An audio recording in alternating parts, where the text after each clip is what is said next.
Welcome to Meet the Game Changers. I'm Reverend Kevin Ross. My friends call me Rev Kev. Let's get started with today's incredible game changing guest. This is Meet the Game Changers with Rev Kev, where we dive into the stories of people transforming our world one bold move at a time. A classroom is stripped of history books. A pastor hesitates before addressing injustice. A neighbor turns away instead of speaking up. In moments like these, silence isn't neutral, it's a choice with consequences. Reverend Dr. David Alexander believes that faith isn't about staying comfortable, it's about showing up with wisdom, courage, and heart. As a spiritual leader, author, and advocate, he has spent his life guiding communities to move beyond passive observation and into bold, meaningful action. Today, we are diving into moving beyond political neutrality, why it's not spiritual to stay silent. Dr. David, How are you, my friend? I am great and I'm grateful that you are here with us talking about this very important topic. And would you believe, as fate would have it, you're joining us on the birthday of our beloved, departed mutual friend and mentor, Bishop Carlton Pearson. I know. I saw the various posts and things going on this morning. I shared my own collage of photos and spent some time in prayer, just remembering his amazing presence, his courageous presence in this planet, and the way in which he connected with our lives and my life in particular. Miss him every day, especially in times like these and these challenging times. You know, he's one of the people that I would call and say, I just need to hear your voice and hear your perspective, or text and share a joke, or, say, did you see what, the president did? Or, for a laugh or for a reflection of, can you believe this is happening? Yes, yes. He was one of those go-to people, for so many of us, and responded to all of us with such sincerity and authenticity and humor and also wisdom and guidance, Indeed. like a father figure. Mhm. So yeah, it's a special day. And what makes it more special is he was also an Aries, and so That's right. Like my wife and, like it my it oldest son. though not that we have that in common, but just so we evoke his presence to be a Yeah, part of this a yeah, game-changing conversation because indeed he was a game changer, and he cared a lot about this topic. So let's just dive in. sure. Um, some say faith and politics should remain separate, but history shows us that silence in moments of injustice has had dire consequences. Why do you believe spiritual leaders and people of faith should engage in today's most pressing issues? Because it's a demonstration of our faith. No matter what faith path we come from, if we're coming from traditional Christianity, then the demonstration of Jesus's love and care for humanity and the upliftment of the oppressed and the downtrodden, or if you're coming from uh, Jewish tradition, which has so much about the law and justice and community within it, as well as Muslim tradition and every tradition in the world. So when we say some faith communities believe that faith and politics don't mix like oil and water, it's a very slim, narrow group, and that group is predominantly Protestant and white, uh, Mm, and it's a fairly new kind of invention within modern religion. Uh, Religion has always stood up for the oppressed, has always advocated for a better world for all people, or whoever it deemed as its focus of people. That has always been the case. And it's only in modern sort of post colonial Christianity, kind of a holdover from slaveholder religion, that this idea that we're supposed to be meek and mild, and churches are supposed to be these neutral spaces that don't upset anybody. That's a very new idea that, Mhm. it doesn't hold much water when you really study the issue, even if it might be like, well, that's the tradition you come from. You might want to spend some time examining why that's the tradition you come from, or where that was inserted into that tradition. When we think about this, I wanna think about you in particular. What has you be different about this issue, than some of the colleagues perhaps in your own faith tradition? Do you find that you're met with challenges from folks within your own tradition? How are you, standing out, with this, particular point of view? Yeah, I think it's a growing body within our community, a larger faith community of New Thought, that are standing for justice and looking at what I call the intersection between New Thought and liberation theology. But it's not by any stretch everybody. So there are, sort of detractors to that message and that idea. Um, and I think the main opposition to it, if you will, I don't like framing it in that way, but because I think it's an evolution of one thing.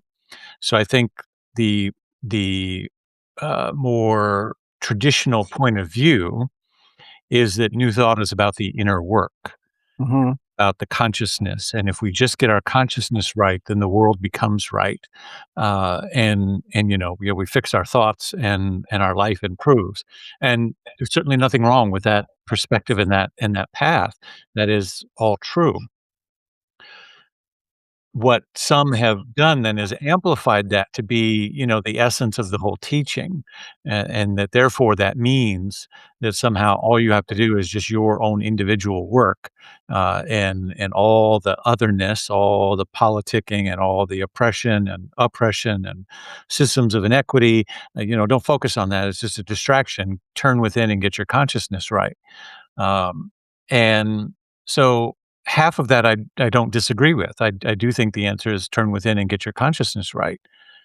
But if we are one, and if there's only one thing happening here, if there's only the presence of God moving in through and as all creation, including them, including whoever the oppressed is, whoever the oppressors are, the external conditions of the world around us, then we are connected with that.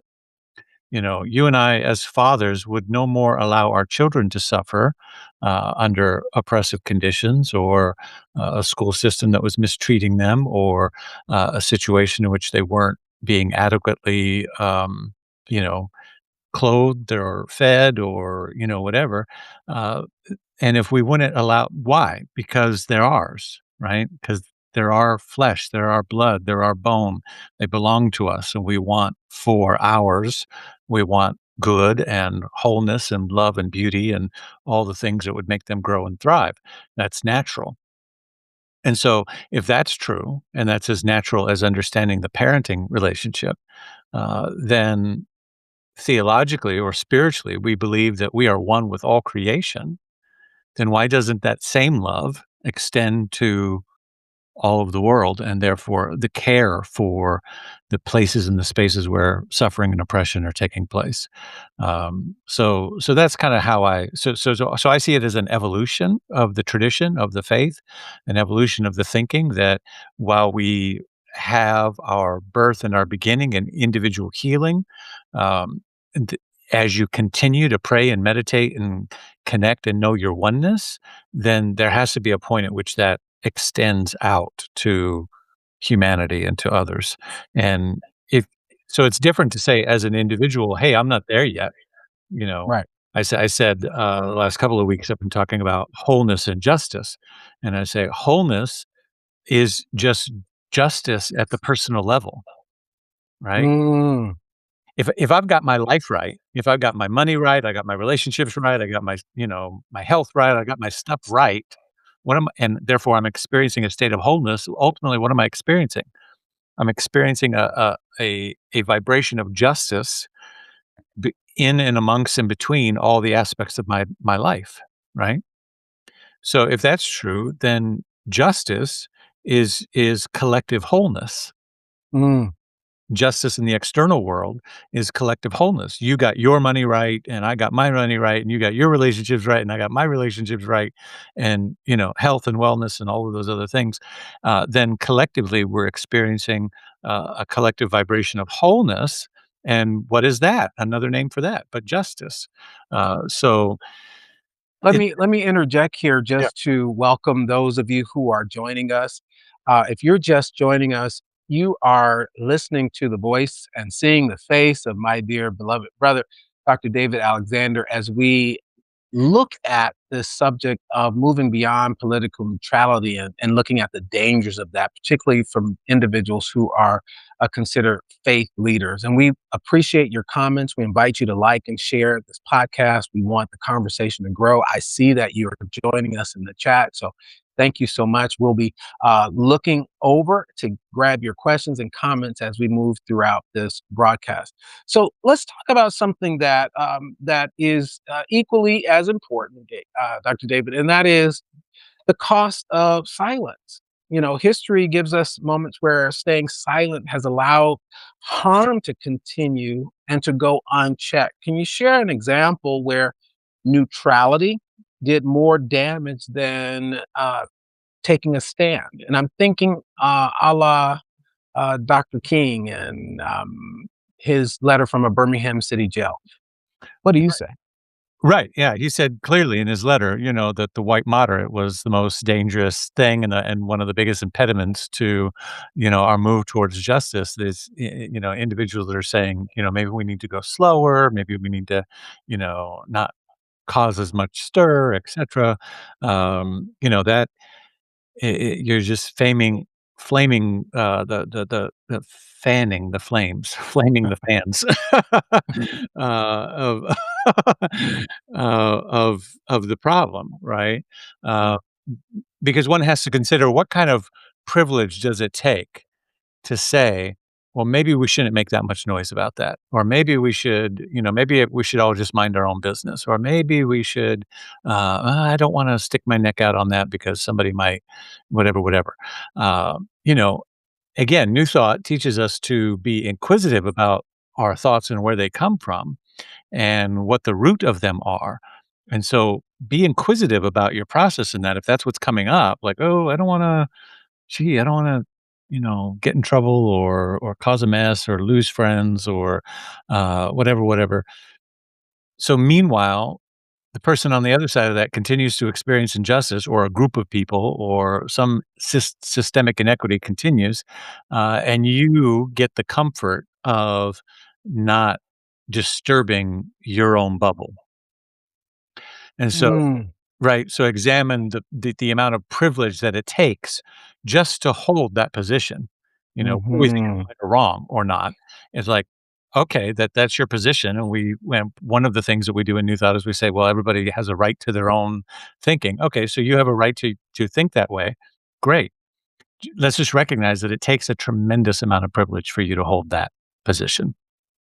And, especially in the world that we're living in, like right now, uh, Dr. King also said, I fear that I've integrated my people into a burning house. Right. And what I have learned, certainly with working with students and even having you out when you came to join us for the public lecture series, uh, um, public courage in the academy at Harvard Divinity School, what I'm learning from young leaders and young voices today is that they're not interested necessarily in being herded into the folds of organized religion as much as they want to see faith leaders who are mobilizing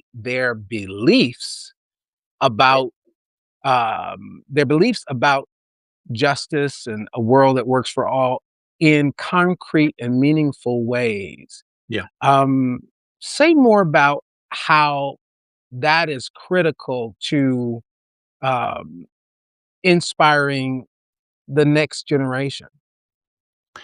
It is an old phrase that says, people don't care how much you know, until they know how much you care. And I think that's especially true for the younger generation, right? They don't care how much we know in our faith tradition about, meditation techniques or principles of oneness or the inclusivity of all humanity and the golden thread that runs through all religions and yada yada yada. It's like it's just noise to them. Like, okay, great. What I don't care, right? Until they see that they then know how much we care about implementing, about, where do you stand? Where do you, our trans brothers and sisters, sorry, our trans siblings, excuse me, are under attack, in legislative houses across the country. Women and women's healthcare and um, immigrants and so many issues right now and that affect all of us. And each generation, I think, comes in with a more ingrained understanding of our connection, Mm, our diversity, the beauty of humanity. You talk to young kids, I'm talking kids under 10 uh, mhm, and under 15 about pronouns and, those mm, things. It's just normal to them. Like, they don't even mhm, bat an eye. Like, they're just like, it's just so ingrained. And so if we're over here fighting about it and legislatively, having all of this drama about it. And for them, it's an integrated thing that is just, normal. Then there's a rift between those two worlds. And mm, and they are witnessing that. They are witnessing us continue to have, this drama around it. And that's not gonna serve us in terms of bringing people into faith communities to do work. I was reminded recently by William Barber, we were in, uh, it was Washington, DC or Nashville, one of the places, I think I Nashville. think you're in DC. uh, were you most recently in DC? We were most recently in DC, but then previously I was in Nashville with him right, on Inauguration Day. And, Okay. we talked about, he talked about that gathering, and one of the things that really stuck with me was he said, "Yes, we've always used places of worship to gather, to organize, to mobilize, to educate people on, what's happening policy-wise, what's happening, etcetera, and what we're gonna do about it, and that's, the trainings of nonviolence and all that's the history that houses of worship where, that organizing took place." He said, "But we all first we made room for the shout," right? Mm, Always prayed first. We always had a mm, service first. He goes, "If you're mhm, listening," he's talking to younger people, there's a lot of young people that are his organizers in the Poor People's Campaign and Repairs of the Breach, and he says, "If you're listening to, tapes or CDs or audio of Dr. King's messages, you're hearing the speech and you're hearing the title of the speech, but that speech was given from a pulpit. mhm, Speech was given in the context of a church service, you know, the organizing happened after that speech, right? But that speech was part of a church service that had praise and worship and, all the elements, of faith community within it. And then they got down to brass tacks about, okay, here's what we're gonna do, here's when and where we're gonna march and who we're gonna talk to and all of that sort of thing. yeah, So, you know, if we want people to still engage that part of, but let's come together and pray first. Let's come together and anchor this in consciousness. Let's come together and do that. They got to know that we care up front. mhm, Of yeah, the issue. and I wanna say that, just to commend you on the ways in which you show up and the ways in which you care. If you uh, take a quick Google of the Reverend Dr. David Alexander, here's someone who is a beyond the pulpit type of leader who has made it his business to be where the pain is, building hope across faith lines and with other extraordinary voices committed and risking his life, his freedom, and the popular opinion of those who may not see this as the correct move to make. So I just want you to know, on behalf of people who care about issues like these and um, that looks like freedom and inclusivity and justice, certainly at a time when DEI is under attack. The way you show up as an ally, and as a leader means the world. I think you're beyond an ally. I think you are a brother, and I just want to commend you. I want to take a minute to pop into the chat. There's a lot of activity. While David is blushing because he's seldom accustomed to any flattery or compliments from me, let's look in the chat and see what some of our some of our friends are saying. Georgia says, "Silent is not always golden. Mm, Silence is not always golden." Yes, we agree with you, Georgia.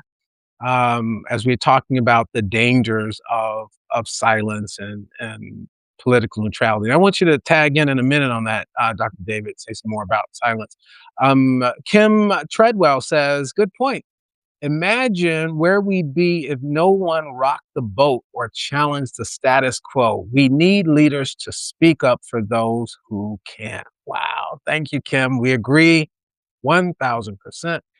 Um, Sabir Rakim Muhammad sends us peace and blessings. He talks about the importance of us praying. And he says, color is a killer to humanity. Mm, I want us to say more about that, David. I hope you're taking some notes. mhm. And I see James just kind of giving us an amen, talking about how our comments are real.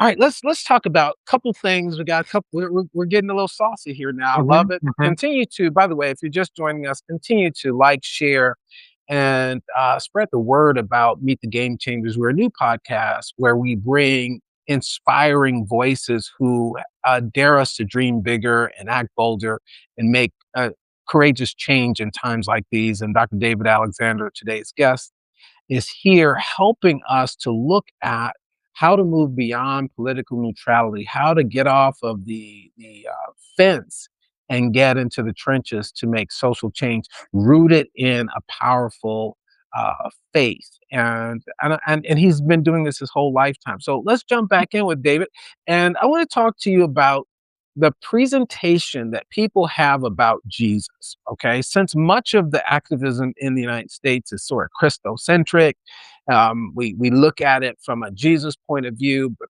most of the Jesus presentation is, um, I call it the Santa Clausification of Jesus, that takes out all of the ways in which he challenged injustice. We see him more as the lamb and not the lion. Say Mm. more about this justice Jesus that you have come to represent in your work. Yeah, well, when we really look at it, the sanctification, I think is how you Santa clausification. Clausification. Yes. Again, that's a manufactured image of Jesus that is more influenced by Paul and Constantine and all of that, and even Western colonization, in America. I think Western Christianity is one of the biggest bastardizations, if you will, of authentic ways of the Christ, uh, Mhm. which is what we're trying to get to here. And so what we have in the life of Jesus and the man Jesus and the revolutionary Jesus is a man who was sticking his neck out to speak to the powers and principalities of his day, to speak up for the least of these, and to advocate for a radically different world. The message was squeezed into a paradigm about kingdom theology and messiahs and all of that from the Jewish world originally, uh, but it really wasn't he even said, "I don't know about that, if that's what you say, if that's how you wanna frame it, but I'm talking about, we have a power within us, and we all deserve dignity and, to live in peace and that." And so the embodiment of the Jesus ethic, the embodiment of the Christ ethos, the embodiment of love and inclusion, however, whatever angle you wanna take on it, is about radically changing our world such that we are living out. People like Dietrich Bonhoeffer understood We are to the degree that we are Christ to each other, he says, then Christ is revealed again. You know, only to the degree that we are Christ to each other is Christ revealed again. That is the second coming of Christ, is when we begin to treat each other with a kind of love and humanity and inclusion and respect and compassion. And Can can this also include truth telling, such as Jesus did when he turned over the tables in the temple? Because that's the Jesus we seldom see. right, Is this an example of compassion? Is this an example absolutely. of what leadership can look like? Yeah, when you're talking about love, right? In order to be in love, right? To be fully in love, whether I'm talking relationally or just in your own spirit, in your own energy, to be anchored in the vibration of love as the ethos and the ethic from which you're operating from, which I think is just another name for talking about the energy of the Christ. There are two things that I think are required. One is you have to know where the boundaries are. And the second is you have to know what the vision is. Right? Any healthy relationship, in that relationship, you know what your vision is. You know what you're building. You know what you're contributing to. You know where you're going as a couple, or as a business, or as your own relationship with your work, etc. You know where you know what the we talk a lot about vision in our spiritual work. But the other part of it is knowing where the boundaries are. And I love my children. I love my wife. I love my family. I love the world. Um, but come for my children. Mm, Right? You know, I did a talk recently, was talking about this, and it's like there's a boundary, and, you cross that boundary, and it's gonna be like, "Oh, no, let's go. Come on. You ready? I'm ready." So, come for my children. It's why taking off your you earrings take off and that's earrings and everything, and We're ready to go, right? When that guy took off his hat, right? right, right, right. Threw his hat up in the air. He was like, "Okay, here we go. This is Get what my we're folding chair. you know, today it's about to happen, right?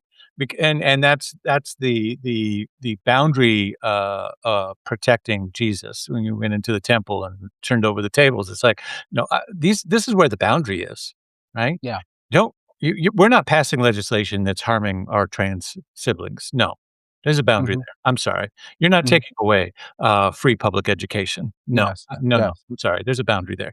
You're not yes, coming after our grandparents' healthcare and Medicaid and Medicare. yes, You're not yes, coming after our veterans, right? No, no. Sorry, yes. boundary there.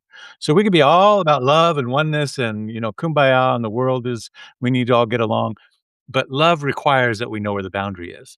And And love also says stop absolutely. and no. Right. And resistance, the other part about it is in justice work, sometimes new thought people don't want to get involved in justice work because, oh, I don't want to be in that anti energy. I don't want to be in that resistance energy. I don't want to be in the quote unquote the fight. I want to be for something, not against something. Uh, but the balance, push and pull of resistance is literally how you and I are able to be here right now, right?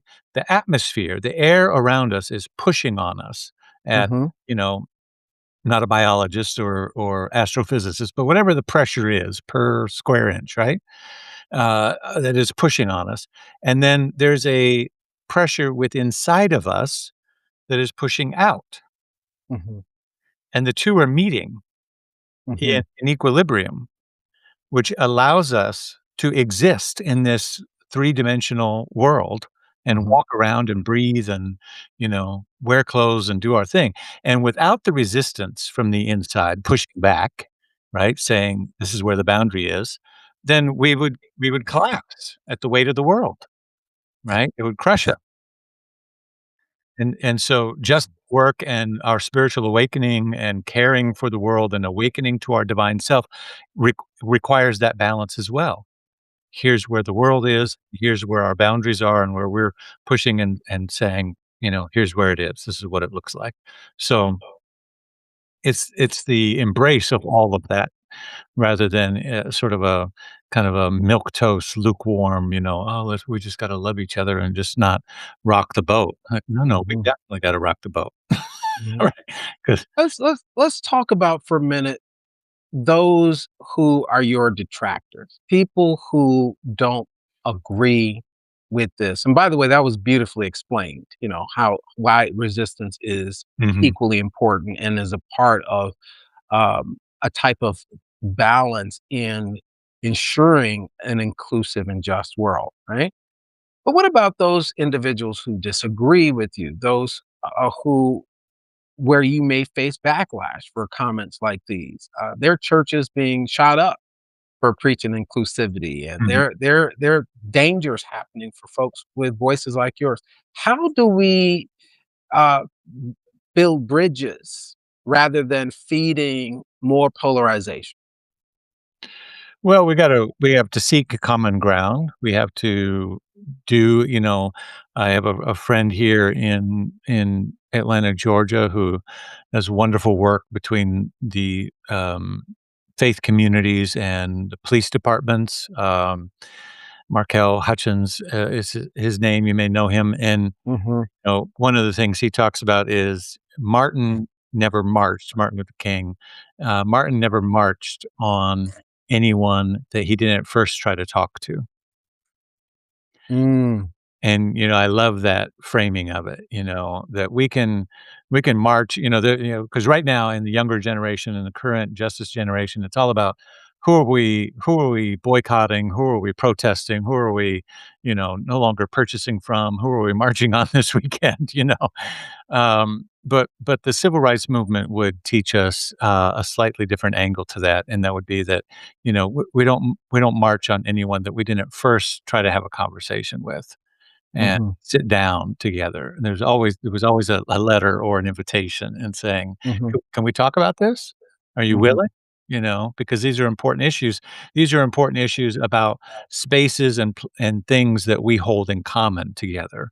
You know, education, water, civil rights, how we're treating each other, etc. So these are things that we have to coexist with. So let's first try to talk about that. And if we can't talk about that, then we're going to show you where our no is, where our boundaries are, and then we're going to go back and try to talk again. Right. So there's always that cycling back to let's try to find common ground and understand that ultimately, at the core, whether we're talking spiritually or as human beings, we want the same things. We may have very different approaches to them, but we want a sense of belonging. We want our children to be safe. We want clean water, good education. We want the right to live and to pursue peace and happiness. We want essentially the same things. Uh, the vast majority of people on the planet, and we have different ideas about how to cultivate space where that's distributed to everyone, and the means by which that's distributed and made available to everyone. And therefore, that requires deep dialogue and it requires seeking to understand the other.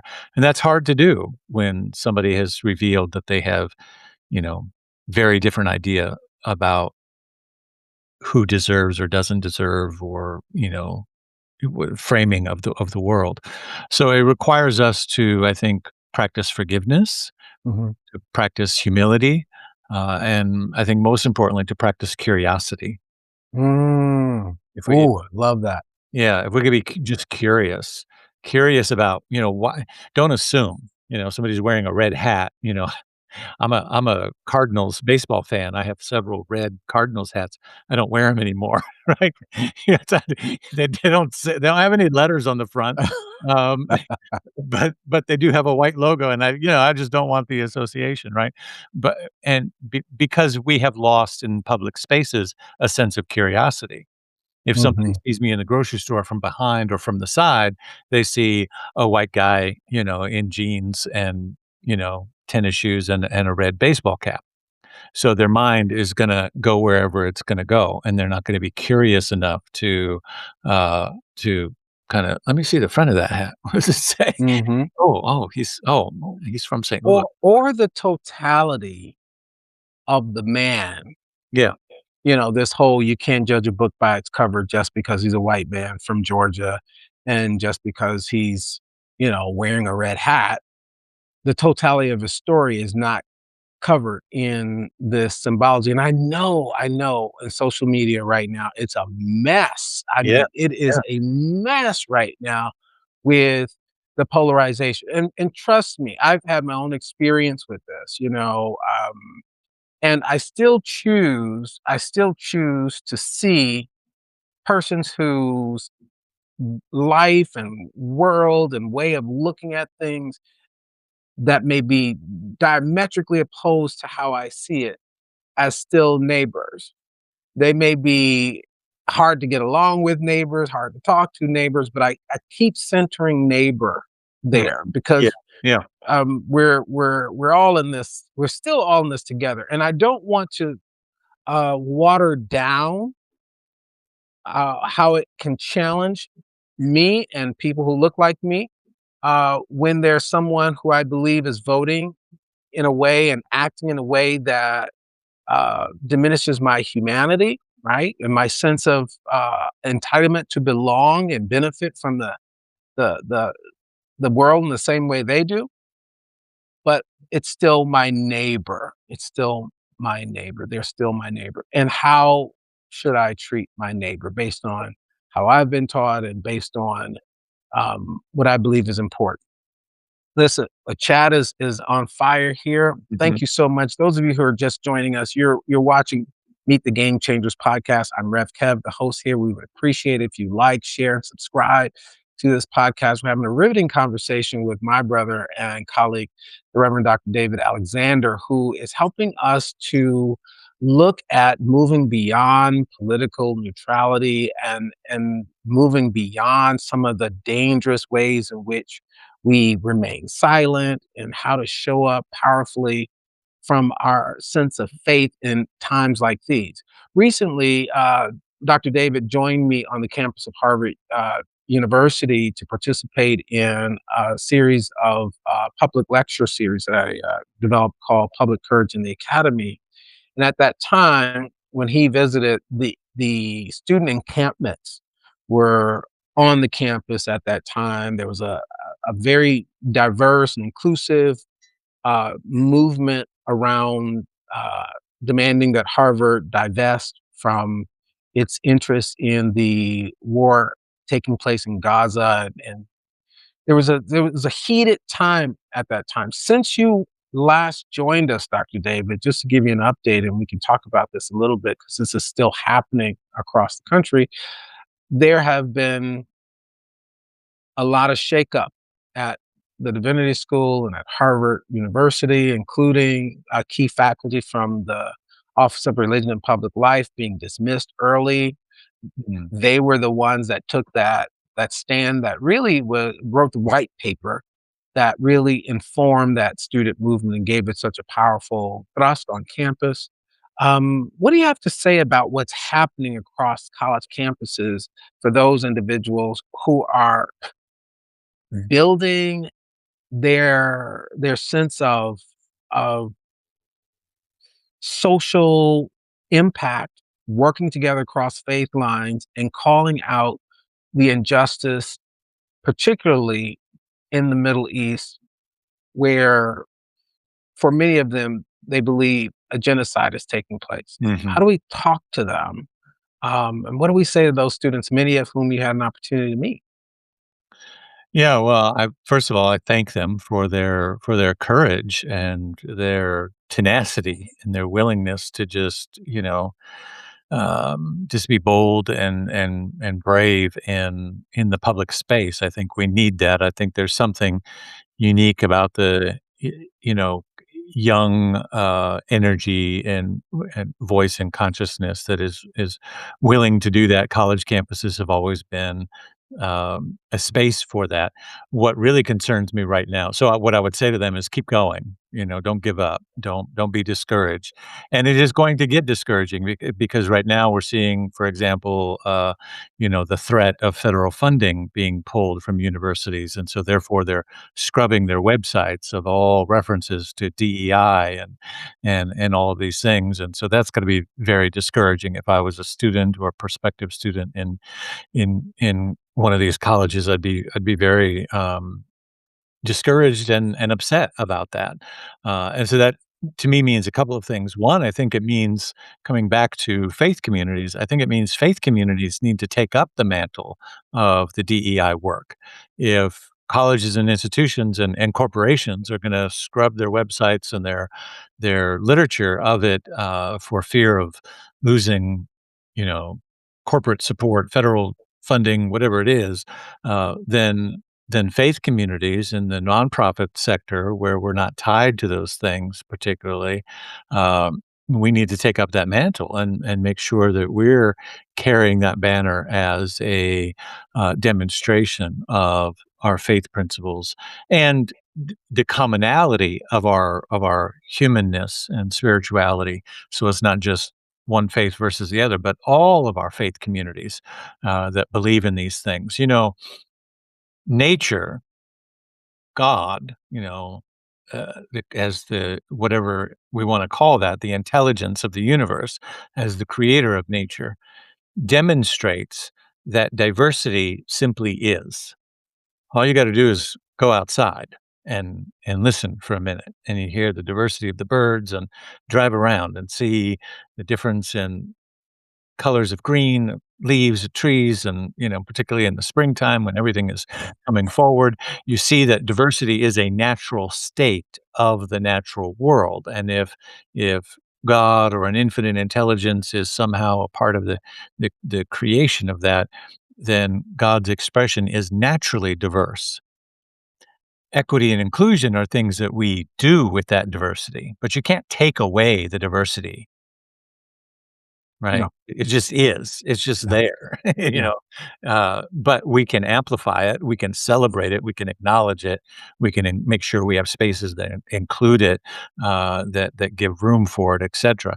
But that's the human work, but the diversity itself is something that just is, and so all of our faith communities should be coming together to celebrate that. And if, again, if universities are gonna begin kinda getting on a slippery slope about that, well, I think that's unfortunate. I hope that that comes to an end soon, or we turn the tide on that.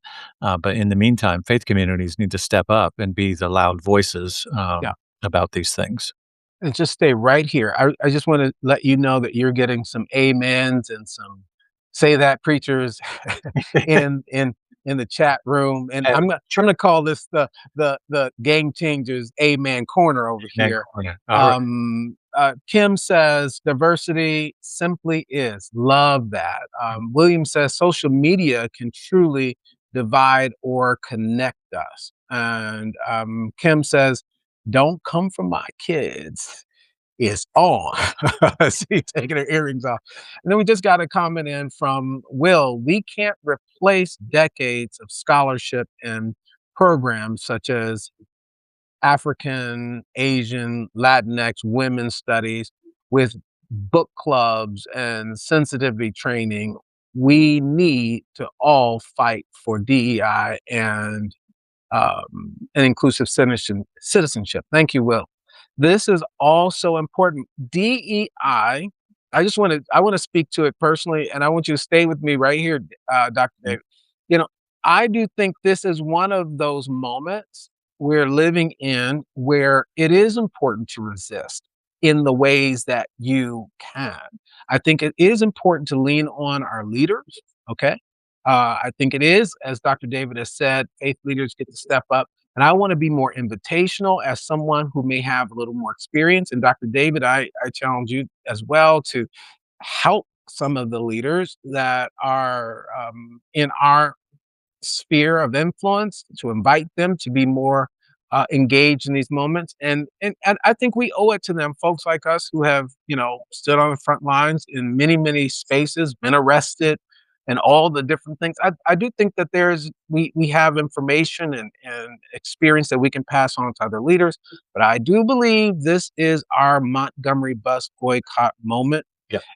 especially for those of us who are feeling powerless to make any difference right now. I've been inviting folks, including in my talks at Harvard and in my congregation in Sacramento and wherever I am, particularly for those that want to engage right now, but are fearful of the backlash and are don't want to be identified, publicly because of how rogue it seems. I've invited individuals to participate in the Target Fast. The Mhm. Target Mhm. Fast. Oh, yeah. If you go to targetfast.org, this is one step. Targetfast.org, you can simply participate in a non-violent, non-participatory, okay, economic withdrawal to send a message to big corporations like Target and Walmart and Amazon and others who are, as Dr. Davis said, scrubbing and erasing their DEI programs and commitments to the African American community. Did you know that the Target is the number one employer of African American people in the United States outside of the United States government? Mm. Since we've engaged in this did you know that, Dr. J? I know that. Okay. Since we've engaged in this process, targetfast.org, $1 billion in revenue Mhm. they've lost $1 billion in revenue, and right now, they're actually being sued by shareholders. So if you want to engage right now, this is a way you can do it anonymously. No one has to see. It's a quiet non-participation through simply shopping elsewhere, and it'll speak for you. Mhm. Dr. David, say more about the ways in which this can be effective in other ways, particularly to gently onboard people into spaces where they take on a little more courage. Well, I mean, I was encouraged by the economic blackout day on the 28th of February, but I was also, which I participated in, but also laughed a little bit because I thought, it's going to take more than one day. This is going to, the Montgomery bus boycott was over 300 days.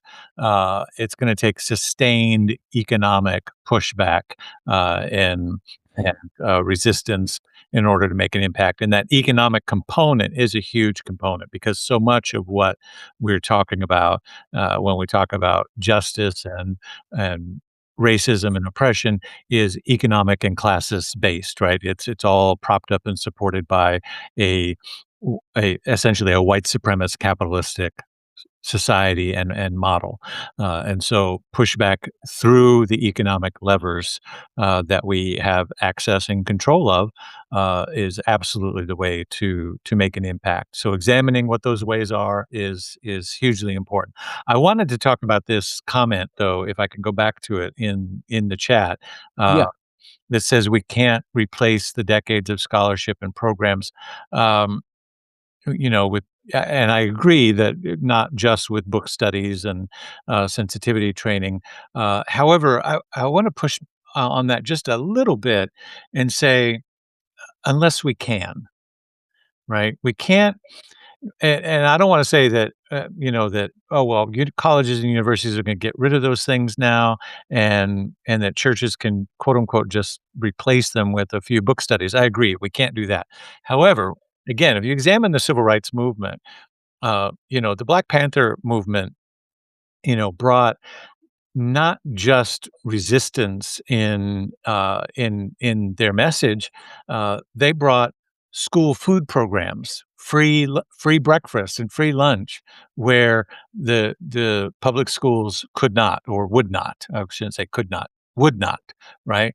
They did that. and literacy programs. And, so if they're going to take away African American studies, or particularly at the local level in public schools, then those courses do need to come to the churches. We can replace them because the scholars are there. The trained scholars like Rev Kev and others who are teachers and educators and PhDs. Go to the churches, go to your local church and teach that class, whether it's to Mm, high school students or to young people or to the adults in the room or whoever it is. But we can actually set up classrooms and spaces and keep that education going, and we mm, very well have to. I can tell I live in the South, and I can mhm. tell you, so far, it hasn't happened. I live in a very blue county, with a really great school district. It's one of the reasons we moved to the district that we did. But I can tell you, if they come for my education, if they come for what I believe to be a balanced and fair education that is, through an inclusive and eyes wide open lens, with relation to racism and the history of the United States. If they come for that and start stripping that out, the school district is going to hear from me. But more than hear from me, uh, I'm going to make sure that my child is getting that education. Right? I think that's so important. If the I think public that's school is gonna take it away, then I'm gonna get together with my clergy and faith leaders in the community. I'm gonna say, "We gotta put it back."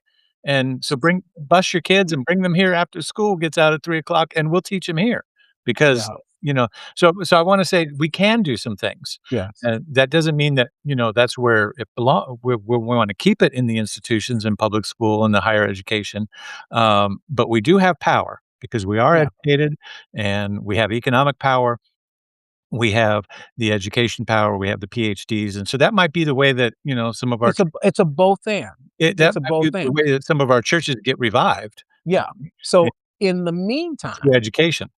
mhm, what I'm hearing you say is that in the meantime, while these things are under attack, while books are being banned, while history is being sanitized and Yeah, whitewashed and disappeared entirely, as it has been the case for the United States.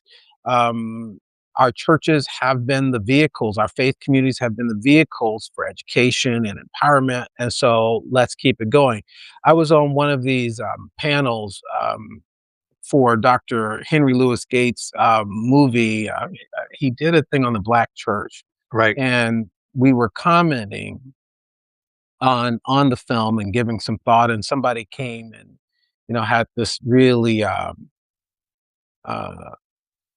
negative comment about black churches in America, Mm, and saying that they lost their salt, they're no good, and they're basically dead. The what they bring and brought to the country. And so I said to them, I said, well, in defense of the black church, unlike most churches across America, the black church has had extra duties and responsibilities appertaining thereunto, including um, abolishing slavery, uh, dismantling Jim Crow in mm, the United States, intervening in the pipeline to prison, being an ally with the women's movement and the children. I just went down the list. I said, so no, the black church is not dead. It may be on life support because unlike other faith communities,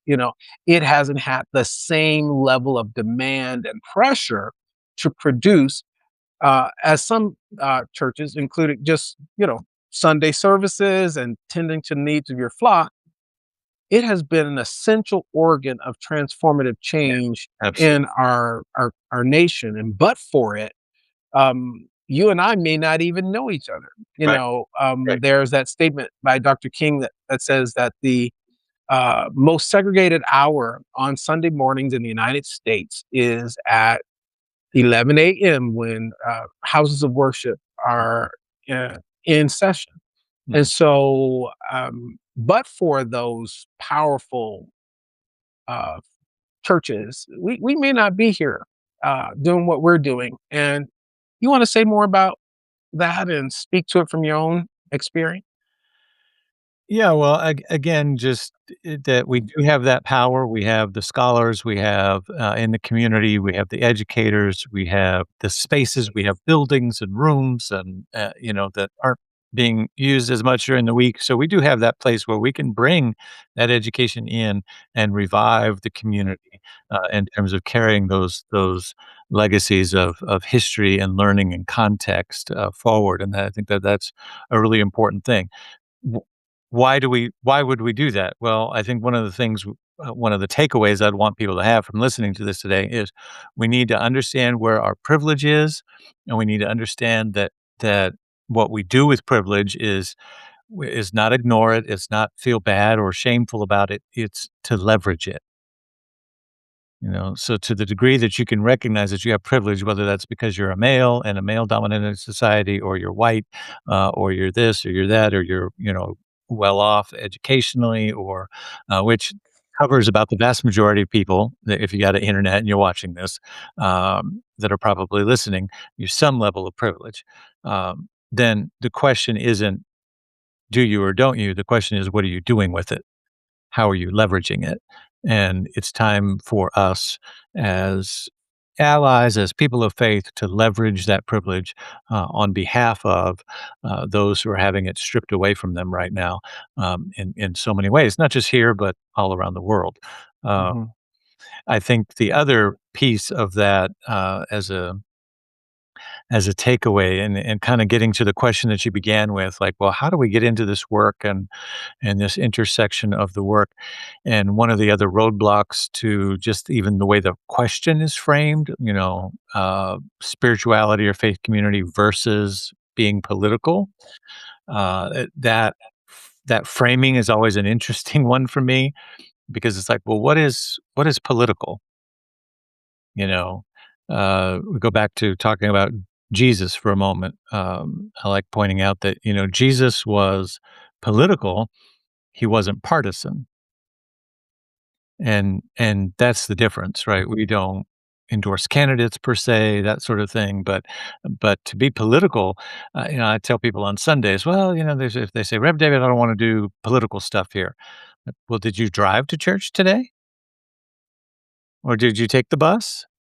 Or did you use, the public streets, mm, at all to have stop signs and stoplights and public transportation and private transportation? Because all of those things are governed by our politicians. mm, Did you did your kids go to school this week? That's governed by so politics is something that's very basic to our it's just about, the definition of politics is literally just how we govern mhm, each other and ourselves and the collective space that we share. So everything is political, quite frankly. mm, Um, mm. what we want to do as people of faith is to, as I say in the book, is to snatch from the jaws of political cannibalism the ideas and the topics of human dignity that belong, the topics that belong on the altar of human dignity rather than in the mouths of politicians. Yes. So when it comes to civil rights, when it comes to body autonomy, when it comes to these types of things, it's like, no, that doesn't belong. And give that back to me. Just open your mouth. Let me just that doesn't belong in Yeah, my mouth. That yeah, belongs over here on the altar of human dignity, uh, yes, and that's the church's business. yeah. Uh, you know, so And I think continuing to bring that human lens to it and bring the broader stroke of humanity to our conversation about politics and not letting politics be a dirty P word because right. that's typically how it is felt. We go home for Thanksgiving, we talk about everything but the Mhm. main thing to talk about because we haven't learned how to engage with one another on subjects that affect all of us if we disagree. I think we can all learn how to talk about these issues from the point of view that sees our interlocutors and folks that we're talking with as important contributors to the conversation and leave it at that without it being the end of your world, the destruction of your friendship, the ruining of your Mhm. that whole we've got to dispel. Yeah. We've got to dispel the myth that it is all over because we think differently. If we change how we approach this, we can change. If we change how we approach this, we can change how the world experiences, especially from our leadership point of view. We've got a question in the chat, and then I want to say a little bit more because it's almost time for us to wrap up. This is from, pardon me if I mispronounce your name, Regis Lebron, who says, how do we address the significant differences regarding one's plight as a major factor in relationship dysfunction um, being addressed? Are you seeing that question as well, Dr. David? I am. All I'm right. trying to We're understand it. gonna let you sound off on that. And he's saying more there. You want to weigh in on that? Yeah, the address the significant differences regarding one plight as a major factor in relationship dysfunctions. I think I'm hearing there is, uh, what James Cone and Gustav Gutierrez and others of liberation theology would talk about, one's societal position, either as the oppressor or the oppressed. I think that's what Mm, you're mm, to. If it is, or if it is not, please clarify. And so, how do we address that? That's part of what I was trying to say about privilege. So, why do I do what I do? Well, part of it is because I'm an awake spiritual being. I care about humanity. Part of it is because, I've got skin in the game with my kids, and the color of their skin. Uh, um, but Wait, Dr. David, Mhm. say more about that because that's something. Let's just unmask that for a Yeah, moment. Because if people are operating in with a normative assumption, the color of your kid's skin would be what? And then just take us from there. would be closer to yours than mine. My wife is, from Zambia, and so her first child was born there, and then my first child that we had together, is our youngest, and so 2 boys, in America, raising African American boys, with, dark skin and strong stature, is, as you know, Rev Kev, is a significant, undertaking. Parenting is a significant undertaking, but I think in Yeah. the climate of America, right now, and the it affects everything. You have to have those Mhm. conversations. It's my now 20-year-old is back in Pacific Northwest, living on his own, living his best life. But when he was here with us, it was like leaving the house and being out at that age where they're suddenly outside of your scope Mhm. of care and protection because you're driving them everywhere as they gain their independence. You have to have that conversation about, even if you're not doing anything wrong, if you're hanging out with people who are, and then whether it's the police or the business owner or whatever, somebody comes out and your friends all scatter and then they see you, and you're Mhm. 6 foot, you know, Mhm. you're not, easy to miss. They're going to see you. You have to consider that. I was like, well, So why do when you consider so that? when you say you got skin in the game, Yeah, you literally mean you have I got skin. black skin in the Yeah, game. yeah, Your black sons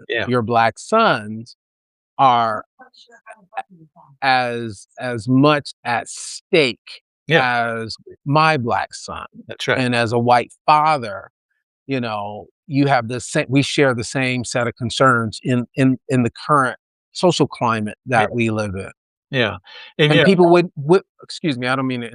People wouldn't be able to know that about you right, just by looking at you. And I think that's one of the important points you made from earlier about getting beyond, how I physically appear to have a level of curiosity that would have have you be more willing to engage me in my totality. right. I don't typically lead with it because I don't want people to dismiss and say, "Oh, well, that's why he's so involved," Correct. or I don't lead with it because I want us all to understand that again, if you have privilege, then privilege is a responsibility to then leverage that privilege, and everybody has privilege. So That's the point, is how are you leveraging? And sometimes what it takes is that it's gotta hit home. Just want to thank everybody who's been chiming in the chat room. We're getting other comments in. We may be able to address Kim's comment that just came in while I'm talking, Dr. Dave. We want to take a look at her comment.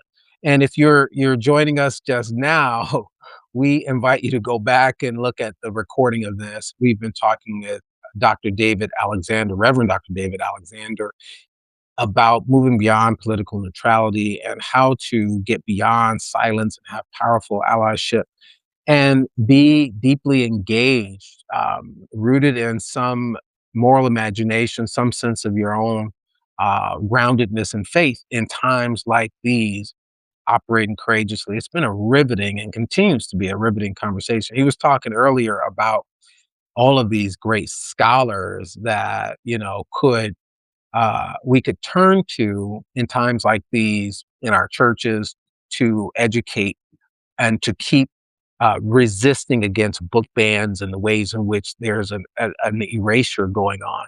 And he is one of those scholars that I am proud to Here it is. love and know. He has, hey, put it up. Don't raise it shy, raise it high. He has written an outstanding book called Freedom from Discord: The Promise of New Thought Liberation Theology. Um, it is a primer for leaders, as we were talking about earlier. How do we bring leaders on into this conversation who may not feel strong enough or may feel not knowledgeable enough? This book does the job, and it's a powerful conversation for non-leaders as well, everyday individuals who are trying to get a greater sense of how to be a part of the change that they wish to see. Mm. So when we're talking about a scholar, okay, who is a servant leader and an activist and a powerful ally and brother and all the things, you're really speaking of yourself, Dr. David. And he gave me the privilege of writing the foreword to this important book, and I'm grateful and felt so privileged to be able to do so, along with the afterword by the Reverend Dr. Bishop Yvette Mhm. Philander. So just powerful work. If you have not gotten hold of it, I encourage you to order your copy. Um, Dr. David, have you been able to catch the comment here, Yeah, there's Kim, from Kim? yes, yeah, I definitely wanna take time to address that. It says, Okay. "You think your perspective is broader because you have your own personal experience with a biracial household. How do we get others who don't have that perspective?" Definitely my experience is broader because my wife reminds me all of the time, right? Hmm.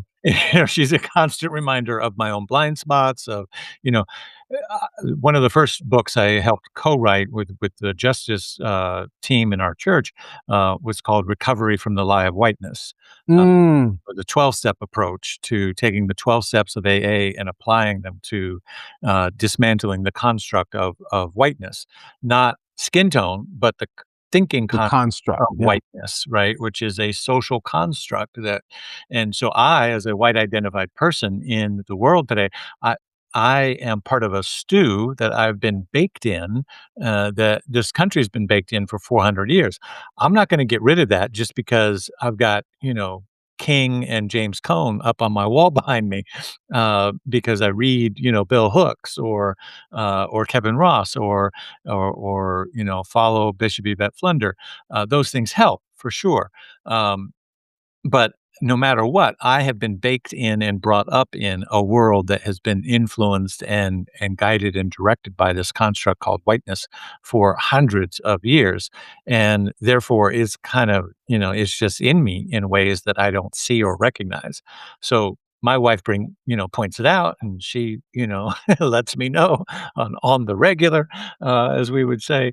And so I have to be mindful of that, kind of like AA. It's like one day at a time, one step at a time. I have to constantly be willing to examine my own consciousness and take appropriate steps to correct. So my perspective is definitely broader because of our household and that experience. My wife is very helpful in that, and I'm grateful. And then how do we get others? One is I tell my story and I use those stories. I help people understand, as I did in one sermon, for example, really quickly, when I was stopped by, the cops for speeding late one night coming home from the gym. My youngest son had just been born, and I was literally about 4 blocks from our house in the Pacific Northwest, and and it was dark. It was about 9 o'clock at night. It was dark. Was sitting there. I got a ticket, and went home. The whole time that I was sitting there and alone, waiting for the cop to come back, et cetera, the only thought that I had in my head was, "How mad is my wife gonna be at me?" Right? Because that That 150, was the real punishment. right? $175, whatever it's gonna be, that's diaper money, that's that's food on the table, right? She's gonna be, "Why? You know that's a school zone up at the top of the street and da, da, da, what Oh were you my doing?" And, God. that kinda thing, right? As opposed to if it had been her at 9 o'clock at night, and I was home just 4 blocks away, and what would be going through her body, right? A completely different experience, and so I share that story in sermons, and so that's how we get, other people and so I say that to say, listen and also read bell hooks, read, James Cone, read from the perspective of people other than your worldview and perspective, Mhm. and assume that their perspective is true. Assume that their perspective is true. Read Malcolm X and his anger and upset at, what's happening, and just assume that his experience is true.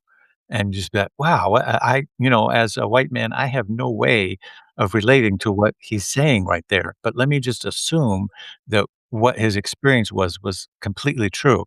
How does that inform my awareness now? Right. And when we can do that, whether it's through listening through stories like I tell, or others, um, or reading, then we can broaden our horizons. So that's how we bring others along with us, through stories that connect that compassion and that heart space and that perspective shift. Well, and with your outstanding example, I appreciate everything you shared. You are a brother, and every day you're getting closer to being a brother. My Thank you wife's so still much. looking through the family tree. She's convinced that it's hidden in there somewhere. Thank you, Dr. David, so much for joining us today, for sharing your wisdom, your experience, and just your game changing uh, action in times like this. We certainly need you in our world today. How can our listeners and viewers uh, get a hold of you and keep in touch with you? The best way right now, of course, so I got a website, reverenddavidalexander.com, but I put there in my heading there, my Substack, Rev D. Alexander, uh, at .substack.com. I'm Say writing. that slow. Will you say that slowly Sure. so that Rev, someone who's listening? yeah, absolutely. REVD Alexander .substack.com. Or if you're on Substack, which is a great social media platform, you can look for The Liberation Lens. That's the new book that I'm writing, and everything is kind of coming through looking at the world, faith and justice and social work and consciousness through a lens of liberation, of our own personal liberation and collective liberation. And so that'll connect you. There's links in there to podcasts, to my sermons, messages at Spiritual Living Center of Atlanta, and all the other places where I'm doing things. So that's kind of the hub right now. Make sure to check out Dr. David Alexander. Thank you again, Dr. David, for being Thank you. with us today. It was fire, as my It was son good. It says. was It was, wonderful. yeah, come Always a on pleasure, now, sir. we in there. And I'm so grateful for all of you who tuned in to meet the game changers today. I love that you take the time to give us your comments, your questions, and feedback and engage with us. Keep doing that. Keep liking, sharing, and subscribing to this episode. Help us to grow the conversation even wider and broader, and make an even bigger impact. So now we've had a chance to hear for ourselves and contemplate for ourselves this thing of moving beyond neutrality. We know that When we are politically neutral, we are replicating violences for which we are principally opposed. There's something we all can do. There's a step we all can take. I hope you take your step this week to making a game change in our world. Until next time, go and do your part. This is Meet the Game Changers with Rev Kev, where we dive into the stories of people transforming our world one bold move at a time.